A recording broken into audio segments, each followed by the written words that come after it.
Good morning, dear students. I'm back with my class for the day.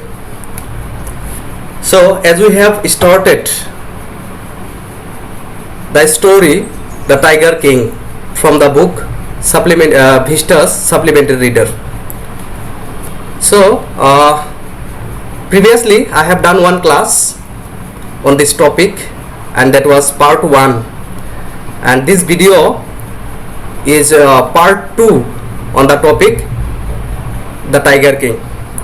And I think, if I am not wrong, today we have to start from this part 2. Part 2. Part 1 we have completed already. So here to start from. See, Crown Prince Jongjong Bahadur grew taller and stronger day by day. So in our previous class, we got to know that the 10 days old Jongjong Bahadur challenged the tiger. Challenged the tiger to be beware of him.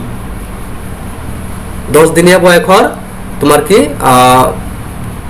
ৰাজকুমাৰ জনে যেতিয়া জ্যোতিষীয়ে ভৱিষ্যতবাণী কৰিছিল যে বাঘৰ হাতত মানে তেওঁৰ মৃত্যু হ'ব, তেতিয়া কৈছিল যে বাঘক চ্যালেঞ্জ কৰি কৈছিল যে বাঘক সাৱধান হ'বলৈ দিবা। আৰু পিছত কৈছে যে এই একাউণ্টটো, এই ঘটনাখিনি প্ৰতিবন্ধপুৰমৰ এটা উৰা বাতৰি হিচাপে প্ৰচলিত হৈ আছে, কিন্তু ইয়াৰ অন্তৰ্নিহিত কিছু যুক্তিযুক্ততা বা সত্যতাও আছে এইটো কাহিনীত। তো এতিয়া পাৰ্ট 2 চোৱা। ক্ৰাউন প্ৰিন্স জংজং Bahadur grew taller and stronger day by day. সৰু আছিল যিহেতু ক্ৰাউন প্ৰিন্স, তো লাহে লাহে কি হৈছিল, তেওঁ দিন বা দিন দিনক দিনে তেওঁ কি হৈছিল, ডাঙৰ দীঘল হৈছিল আৰু শক্তিশালী হৈ ডাঙৰ হ'বলৈ ধৰিছিল। No other miracle marked his childhood days apart from the event already described. যে তেওঁৰ সেই বাল্যকালত যেতিয়া ডাঙৰ দীঘল হৈ আছিল, সেই সময়ত no other miracle তো তোমালোকক কোৱা হৈছিল আগৰ ক্লাছটোত। মিৰাকল মানে অলৌকিক ঘটনা, কোনো অলৌকিক ঘটনা ঘটা নাছিল ইতিমধ্যে যেটো ঘটনা বৰ্ণনা কৰা হৈছে তাৰ বাদে। তাৰমানে 10 দিন বয়সৰ যে জিলানী জংজং বাহাদুৰে কি কৰিছিল, তোমাৰ কথা কৈছিল, সেইটোৰ বাহিৰে আৰু কোনো অলৌকিক ঘটনা তেওঁৰ বাল্যকালত ঘটা নাছিল। The boy drank the milk of an English cow, was brought by an English nanny, tutored in English by an Englishman, saw nothing but English films, exactly as the crown princes of all other Indian states did. যে বেলেগ বিলাক তোমাৰ কি কৰিছিল, ৰাজ্যৰ ৰাজকুমাৰৰ নিচিনা এই ৰাজকুমাৰজনক কি কৰিছিল, তোমাৰ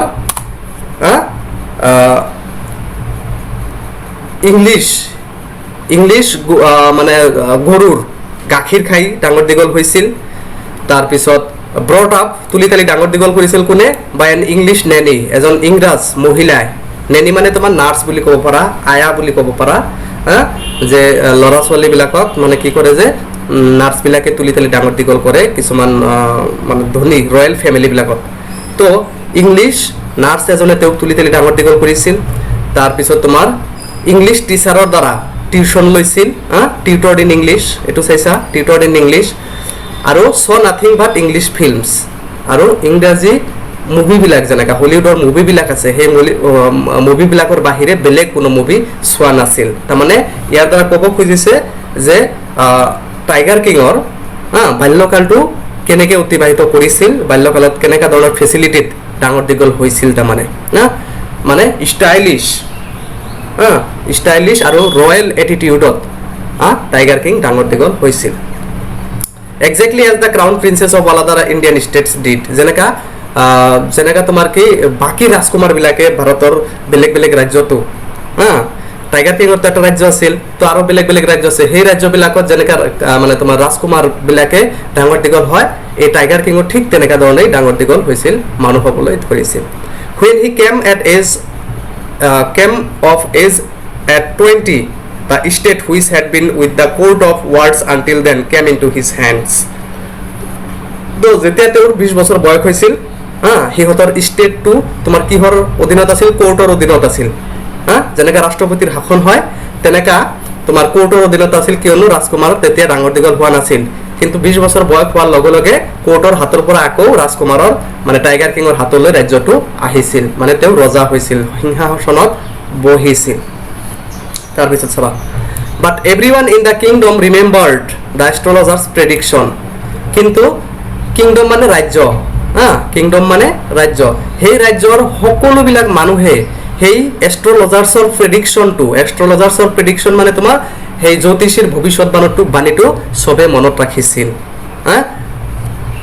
many continued to discuss the matter বহুতে এইটো ভিতৰে আলাপ আলোচনাও কৰিছিল যে টাইগাৰ কিঙৰতো এনেকৈ এটা ঘটনা আছিল জ্যোতিষীয়ে জন্মৰ লগে লগে কৈছিল যে বাঘৰ হাতত মৰিব slowly it came to the maharaja's ears maharaja tiger কিঙৰ কথা কৈছে তো লাহে লাহে এইটো মহাৰাজাৰ বা টাইগাৰ কিঙৰ কাণত পৰিছিল যে মানুহে এইবিলাক আলাপ আলোচনা কৰি আছে যে মই মানে বাঘৰ হাতত মোৰ মৃত্যু হ'ব দেৰ ৱেৰ ইনমেমৰেবল ফৰেষ্ট ইন দ্য প্ৰতিবন্ধপুৰম ষ্টেট যিহেতু টাইগাৰ কিঙৰ আছিল টাইগাৰ কিঙৰ ষ্টেট ৰাজ্য কোনটো আছিল প্ৰতিবন্ধপুৰম সেই প্ৰতিবন্ধপুৰমত কি আছিল ইননিউমেৰেবল মানে হ'ল অসংখ্য অগণন ফৰেষ্ট আছিল they had Tigers in them আৰু সেইবিলাকত বহুত বাঘ আছিল সেই হাবি বনবিলাকত বাঘো আছিল the maharaja knew the old saying মহাৰাজাই জানিছিল বয়োজ্যেষ্ঠসকলে কয় you may kill even a cow in self defence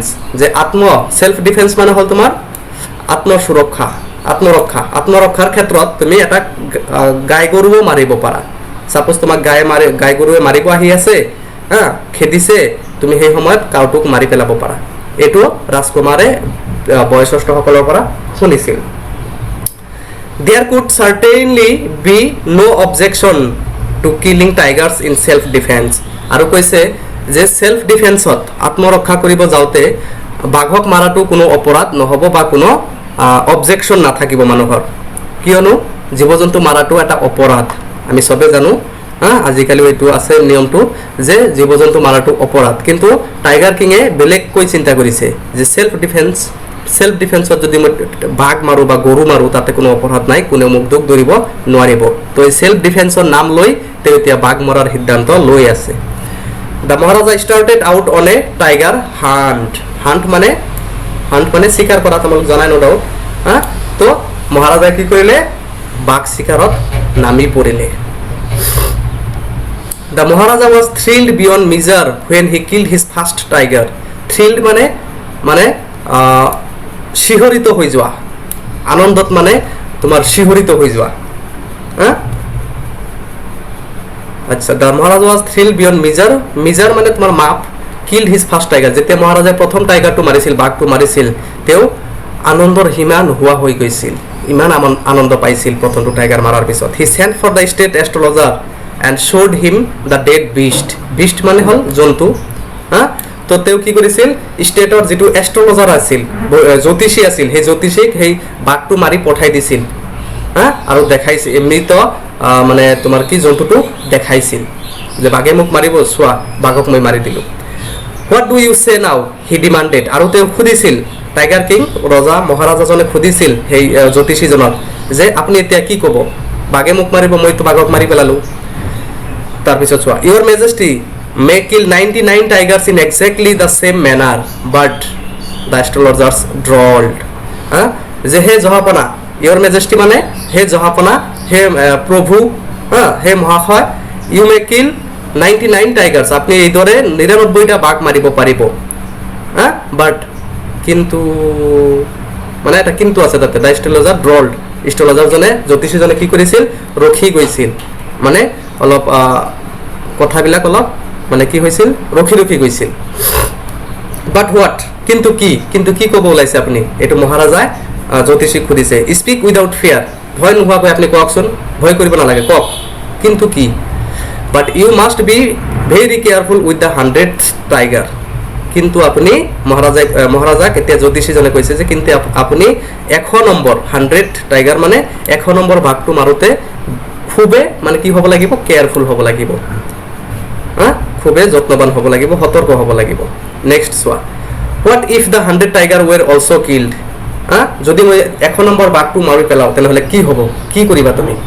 then I will tear up all my books on astrology, set fire to them and তেতিয়া জ্যোতিষে কৈছে যে আপুনি যদি 1 নম্বৰ বাঘটো মাৰি পেলাব পাৰে তেনেহ'লে মই কি কৰিম, টিয়াৰ আপ মানে ছিঙি পেলোৱা, টিয়াৰ আপ, তোমালোকে ৱাৰ্ড মিনিংবিলাক লিখিবা হা, বহি কিতাপ চিতাপ চব লগত লৈ বহিবা, ৱাৰ্ড মিনিংবিলাক লিখি ল'বা। টিয়াৰ আপ মানে ছিঙি পেলোৱা, ফালি পেলোৱা। All my books on astrology, জ্যোতিষীৰ যিমানবিলাক কিতাপ আছে চব মই ছিঙি পেলাম যদি আপুনি 1 নম্বৰ টাইগাৰটো মাৰিব পাৰে। ছেট ফায়াৰ টু দেম, আৰু সেইবিলাকত মই কি কৰিম, জুই লগাই দিম। ছেট ফায়াৰ মানে জুই লগাই দিয়া, কিতাপবিলাক ছিঙি পেলাম আৰু সেই কিতাপবিলাকৰ ওপৰত কি কৰিম, মই জুই লগাই দিম যদি আপুনি 1 নম্বৰ বাঘটো মাৰিব পাৰে। And I shell cut of my Taft, আৰু মই মোৰ টাফ্ট হ'ল, টাফ্ট মানে তোমাৰ এই বামুণবিলাকৰ চাবা এটা টিকৰি আছে, টিকৰি বুলি কওঁ আমি, অলপকেইটা মানে চুলি অলপ ডাঙৰ থাকে পিছত, সেইটো টাফ্ট বুলি কয়, tuft. Crop my hair short and become an insurance agent, মই কি কৰিম, মোৰ চুটিটো কাটি পেলাম, আৰু মোৰ চুলিবিলাক সৰু সৰু কৰি পেলাম, আৰু এজন ইঞ্চুৰেঞ্চৰ এজেণ্ট হৈ যাম, জ্যোতিষীবিদ্যা বাদ দিম মই যদি আপুনি 1 নম্বৰ বাঘটো মাৰিব পাৰে। এটা চেলেঞ্জ হৈ গৈ আছে মানে ইয়াতে। The astrologer finished on an incoherent note, এষ্ট্ৰলজাৰজনে কি কৰিছিল, নেৰেনেপেৰাকৈ এই কথাখিনি শেষ কৰি পেলাইছিল। চোৱা, এইটো হ'ল এষ্ট্ৰলজাৰ্ছ, এইটো হ'ল টাইগাৰ কিং, পিকচাৰটো এটা আছে তোমালোকৰ কিতাপতো আছে। চ' পাৰ্ট 2 শেষ হ'ল, এতিয়া পাৰ্ট 3 আমাৰ ইয়াৰ পৰা আৰম্ভ হ'ব। From that day onwards, it was celebration time for all the tigers inhabiting Protibandhapuram. From that day onward, সেই দিনৰ পিছৰ পৰা এইটো কি আছিল, প্ৰতিবন্ধপুৰমৰ যিবিলাক বাঘ আছিল সেই বাঘবিলাকৰ কি আছিল, উদযাপনৰ এটা সময় আছিল। The state banned tiger hunting by anyone except the Maharaja, কিয়নো সেই ৰাজ্যত মহাৰাজাৰ বাহিৰে, টাইগাৰ কিঙৰ বাহিৰে চবৰ কাৰণে বাঘ চিকাৰ কৰাটো কি আছিল, বেণ্ড আছিল, বেণ্ড কৰি দিয়া হৈছিল, বন্ধ কৰি দিয়া হৈছিল বা নিষিদ্ধ কৰি দিয়া হৈছিল। বেণ্ড মানে নিষিদ্ধ কৰি দিয়া, বন্ধ কৰি দিয়া। প্ৰতিবন্ধপুৰমত সেইদিনাৰ পিছৰ পৰা প্ৰতিবন্ধপুৰমৰ ৰাজ্যত যিবিলাক বাঘ আছিল সেই বাঘবিলাকৰ উদযাপনৰ মানে মুহূৰ্ত আছিল, সময় আছিল, কিয়নো সেই ৰাজ্যত মানে টাইগাৰ কিঙৰ বাহিৰে বাকীবিলাক মানুহক বাঘ চিকাৰ কৰাত নিষিদ্ধ আৰোপ কৰা হৈছিল। A proclamation was issued to the effect that if anyone dared to fling so much as a stone at a tiger, all his wealth and property would be confiscated. যে এটা আগজাননী বা এটা এনাউন্সমেণ্ট, ঘোষণা, প্ৰক্লেমেশ্যন, এইটো ঘোষণা বুলি ক'বা, প্ৰক্লেমেশ্যন, ঘোষণা কৰি দিয়া হৈছিল যে যদি কোনোবা এজন মানুহে বাঘ চিকাৰ কৰাটো দূৰৰ কথা, এটা মানে পাথৰো মাৰে বাঘক, তেনেহ'লে তেওঁৰ সকলোবিলাক, অল হিজ ৱেল্থ, সকলো সম্পদ, প্ৰপাৰ্টি, সা সম্পত্তিবিলাক কি কৰা হ'ব, উড বি কনফিছকেটেড মানে হ'ল বাজেয়াপ্ত কৰা হ'ব বা জব্দ কৰা হ'ব। কনফিছকেটেড, জব্দ কৰা হ'ব। মানুহে যদি বাঘ চিকাৰ কৰাটো দূৰৰ কথা, বাঘক যদি এটা পাথৰো মাৰে তেনেহ'লে তাৰ সকলোবিলাক সা সম্পত্তি জব্দ কৰা হ'ব, বেলেগ মানুহে টাইগাৰ কিঙৰ বাহিৰে। The Maharaja vowed he would attend all other matters only after killing the 100 tigers. Maharaja vote মানে শপত লৈছিল, প্ৰতিজ্ঞাবদ্ধ হৈছিল, কমিটমেণ্ট, প্ৰমিছ কৰিছিল যে তেওঁ ৰাজ্যৰ যিবিলাক কাম আছে সেই সকলোবিলাক কামত হাত নিদিয়ে যেতিয়ালৈকে তেওঁ 1 নম্বৰ বাঘটো মাৰি নেপেলায়। Initially the king seemed well set to realize his ambition. আৰম্ভণিতে তেওঁ কি কৰিছিল, তেওঁৰ লক্ষ্যটো খুব ভালদৰে তেওঁ পৰিচালনা কৰি আছিল, চলাই গৈ আছিল। কিন্তু এতিয়া এই চেলেঞ্জটো কৰি ৰাজ্যৰ সকলোবিলাক কাম কাজ বাদ দি তেওঁ বাঘ মৰাৰ পিছত লাগি গ'ল।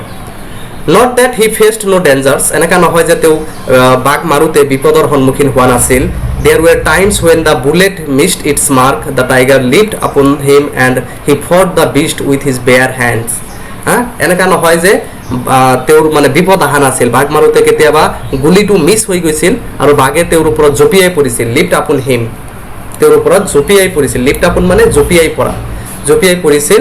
কিন্তু টাইগাৰ কিং যিহেতু এজন শক্তিশালী মানুহ আছিল, তেওঁ মানে খালী হাতেৰে এই জন্তুবিলাকৰ লগত যুঁজিছিল, ইচ টাইম ইট ৱাজ দ্য মহাৰাজা হু উন, আৰু প্ৰত্যেকবাৰেই মহাৰাজাই জিকিছিল ভাগৰ লগত যুদ্ধ কৰি। নেক্সট চোৱা, at another time he was in danger of losing his throne. এসময়ত তেওঁৰ সিংহাসন, থ্ৰন মানে হ'ল সিংহাসন, সিংহাসনটো হেৰাই পেলোৱাৰ উপক্ৰম হৈছিল। এ হাই ৰেংকিং ব্ৰিটিছ অফিচাৰ ভিজিটেড প্ৰতিবন্ধপুৰম, যে এটা হাই ৰেংকিং ব্ৰিটিছ অফিচাৰ, অথৰিটিৰ এজন ব্ৰিটিছ অফিচাৰ এজন আহিছিল, উচ্চ ক্ষমতা সম্পন্ন ব্ৰিটিছ অফিচাৰ এজন আহিছিল প্ৰতিবন্ধপুৰম ষ্টেটত। He was very fond of hunting tigers, আৰু সেই ব্ৰিটিছ অফিচাৰজন টাইগাৰ চিকাৰ কৰাত খুব মানে কি আছিল, আগ্ৰহী আছিল। ফণ্ড মানে অনুৰাগী আছিল। And fonder of being photographed with the tigers he had shot, আৰু সেই বাঘবিলাক মানে চিকাৰ কৰি সেইবিলাকৰ লগত ফটো উঠাত তেওঁ আৰু কি আছিল, অনুৰাগী আছিল। As usual he wished to hunt tigers in Pratibandapuram, আৰু সেই একেধৰণে তেওঁ প্ৰতিবন্ধপুৰমত যেতিয়া আহিছিল তাতেও বাঘ চিকাৰ কৰিব বিচাৰিছিল। But the maharaja was firm in his resolve, কিন্তু মহাৰাজাই তেওঁৰ প্ৰতিজ্ঞাত কি আছিল, ধীৰ আছিল। ফাৰ্ম ধীৰ, ৰিজল্ভ মানে তেওঁৰ সিদ্ধান্তত অটুট আছিল। তেওঁ কাকো বাঘ মাৰিব নিদিয়ে যিটো সিদ্ধান্ত, সেই সিদ্ধান্তত অটুট আছিল মহাৰাজাই। হি ৰিফিউজড পাৰ্মিশ্যন, তেওঁ সেই ব্ৰিটিছ অফিচাৰজনক বাঘ মৰা মানে কি দিয়া নাছিল, পাৰ্মিশ্যন দিয়া নাছিল।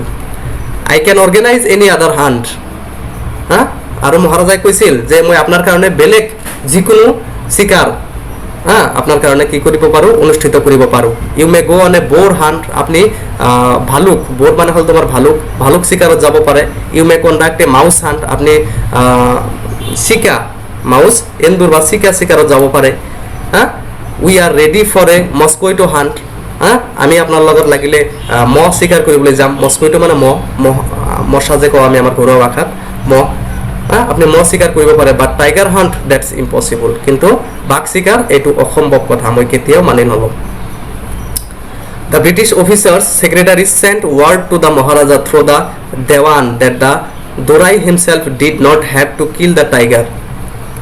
ব্ৰিটিছ অফিচাৰজনে তেওঁৰ ছেক্ৰেটাৰীৰ দ্বাৰা দেৱান, মহাৰাজা যিটো দেৱান থাকে, সেনাপতি বুলি ক'ব পাৰা, সেনাপতিক এইটো জনাইছিল যে হ'ব লাগিলে ব্ৰিটিছ অফিচাৰজনে বাঘ চিকাৰ নকৰিলেও হ'ব। The maharaja could do the actual killing, মহাৰাজাই মাৰক বাঘটো। What was important to the durai was a photograph of himself holding the gun and standing over the tiger's কাৰ্কাছ।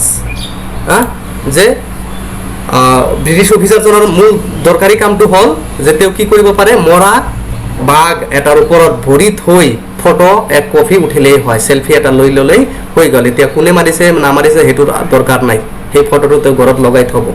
কাৰ্কাছ মানে হ'ল তোমাৰ ডেড বডি বুলি ক'ব পাৰা। But the maharaja would not agree even to this proposal, এনেকৈ মহাৰাজাই এই প্ৰস্তাৱতো মান্তি হোৱা নাছিল। If he relented now, what would he do if other British officer turn up for a tiger hunts. যদি তেওঁ এতিয়া মান্তি হয়, ৰিলেণ্টেড মানে মান্তি হোৱা, যদি তেওঁ এতিয়া মান্তি হয় তেনেহ'লে বেলেগ যদি ব্ৰিটিছ অফিচাৰে সেইটো চাই আকৌ মানে বাঘ চিকাৰ কৰিবলৈ আহে, তেওঁ কি জবাব দিব? তো ফটো উঠিব নিদিয়ে, মাৰিব নিদিয়ে, ফটো উঠিব নিদিয়ে। Because he prevented a British officer from fulfilling his desire, the maharaja stood in danger of losing his kingdom itself. যিহেতু সেই সময়ত ব্ৰিটিছৰ ৰাজত্ব আছিল, আৰু সেই ব্ৰিটিছক তেওঁ ব্ৰিটিছ অফিচাৰক তেওঁৰ আশাটো পূৰণ কৰাত মানে কি কৰিছিল, আশাটো পূৰণ কৰিবলৈ দিয়া নাছিল। তো মহাৰাজাৰ সিংহাসনটো এটা বিপদত পৰিছিল, সিংহাসনটো হেৰাই পেলোৱাৰ উপক্ৰম হৈছিল। The maharaja and the dewan held deliberation over this issue. মহাৰাজা আৰু দেৱান সেনাপতিজনে কি কৰিছিল, ইয়াৰ ওপৰত মিটিং অনুষ্ঠিত কৰিছিল। As a result a telegram was dispatched forthwith to a famous British company of jewellers in Calcutta. কেলকাতাৰ এটা ব্ৰিটিছ মানে জুৱেলাৰী অলংকাৰৰ দোকানত সিহঁতে টেলিগ্ৰাম পঠাইছিল, send samples of expensive diamond rings of different design. আৰু সেই কেলকাতা জুৱেলাৰী শ্বপত সিহঁতে জুৱেলাৰীৰ দোকানত সিহঁতে কি কৰিছিল, এটা টেলিগ্ৰাম পঠাইছিল যে ডায়মণ্ড ৰিং, হীৰাৰ কেইটামান আঙুঠি পঠাই দিব লাগে চেম্পল হিচাপে, নমুনা হিচাপে। some 50 rings arrived, 20টামান তোমাৰ কি হৈছিল, ৰিং আঙুঠি সেই দোকানৰ পৰা পঠাইছিল। The maharaja send the whole lord to the British officers good lady মানে ব্ৰিটিছ অফিচাৰজনৰ ঘৈণীয়েকক পঠাই দিছিল মহাৰাজাই সেই 50টা মানে হীৰাৰ আঙুঠি The king and the minister expected the Duraisani to choose 1 or 2 rings and send the rest back. মহাৰাজাই আশা কৰিছিল যে 50টা মান আংটি পঠাইছো ইয়াৰ পৰা যি এটা দুটা ভাল লাগে সেই ৰাখি বাকিখিনি কি কৰিব ঘূৰাই পঠাব within no time মানে immediately তৎক্ষণাত at all the Duraisani sent her reply Duraisaniয়ে কি কৰিছিল Duraisani মানে তোমাৰ হলে সেই ব্ৰিটিছ অফিচাৰজনৰ ঘৈণীয়েকজনে ৰিপ্লাই পঠাইছিল thank you very much for your gifts যে আপোনাক ধন্যবাদ জনাইছো আপোনাৰ গিফটৰ কাৰণে মানে গোটেইকেইটা আঙুঠি ৰাখি দিছিল ব্ৰিটিছ অফিচাৰজনৰ ঘৈণীয়েকে এটা দুটা ল'ব আশা কৰিছিল যে এটা দুটা লৈ কিনে বাকীখিনি ঘূৰাই দিব আমি দোকানত ঘূৰাই দিম তো 50টা আঙুঠি ৰাখি দিছিল আৰু এইখিনি ৰিপ্লাই হিচাপে পঠাই দিছিল in 2 days a bill for 3 lakh of rupees came from the British jewelers 2 দিনৰ পিছত তোমাৰ কি হৈছিল 3 লাখ টকাৰ সেই সময়ৰ মানে টকা আৰু সেই সময়ৰ কথা এইবিলাক বহুত আগৰ কথা যে 3 লাখ টকা ব্ৰিটিছ জুৱেলাৰ্ছ সেই তোমাৰ অলংকাৰৰ দোকানৰ পৰা বিল হিচাপে আহিছিল the maharaja was happy that though he had lost 3 lakh of rupees মহাৰাজাই আনন্দিত হৈছিল যে যদিও তেওঁ 3 লাখ টকা হেৰাইছে 3 লাখ টকা তেওঁৰ গ'ল he had manage to retain his kingdom তেওঁৰ ৰাজত্বটো তথাপিতো তেওঁ বচাই ৰাখিবৰ সক্ষম হ'ল চোৱা কি চিন্তা ভাৱনা মানে নিজৰ ৰাজ্য এৰি কি বাঘ চিকাৰত নামি গ'ল জেদত কি হয় মানুহৰ তাৰমানে জেদ অদৰকাৰী চ্যালেঞ্জত কি হয় মানুহৰ কিমানখিনি ক্ষতি হ'ব পাৰে নিজৰ ৰাজ্যটো লাহে লাহে ধ্বংস হৈ আছে ইফালে তো বাঘ মাৰাত ব্যস্ত হৈ আছে যিকেই হওক আজি আমাৰ এইখিনিলৈকে থাকিব 3 নম্বৰ পাৰ্টটো শেষ কৰিলো এতিয়া নেক্সট ক্লাছ আমি 4 নম্বৰ পাৰ্ট আৰম্ভ কৰিম আশা কৰিছো তোমালোক সকলোৱে বুজিব পাৰিছা কথাবিলাক যিবিলাক মই আলোচনা কৰিলো ওয়াৰ্ড মিনিং বিলাক ধুনীয়াকৈ লিখিবা আৰু লাইন বাই লাইন এইবিলাক পঢ়িবলৈ যত্ন কৰিবা আৰু ঘটনাখিনি মনত ৰাখিবা another thing is there from this Vista supplementary reader you will have the questions for 2 marks and 7 marks only there will be no question for 1 mark 1 মাৰ্কৰ কোনো কোৱেশ্চন নাথাকিব 2 মাৰ্ক আৰু 7 মাৰ্কৰ কোৱেশ্চন আহিব 2 মাৰ্কৰ 4টা কোৱেশ্চন আহিব যি 5টা তোমালোকৰ সাপ্লিমেন্টাৰী ৰিডাৰৰ টপিক আছে তাৰ পৰা 2 মাৰ্কৰ 4টা কোৱেশ্চন আহিব আৰু 7 মাৰ্কৰ এটা কোৱেশ্চন আহিব so this much today thank you for watching the video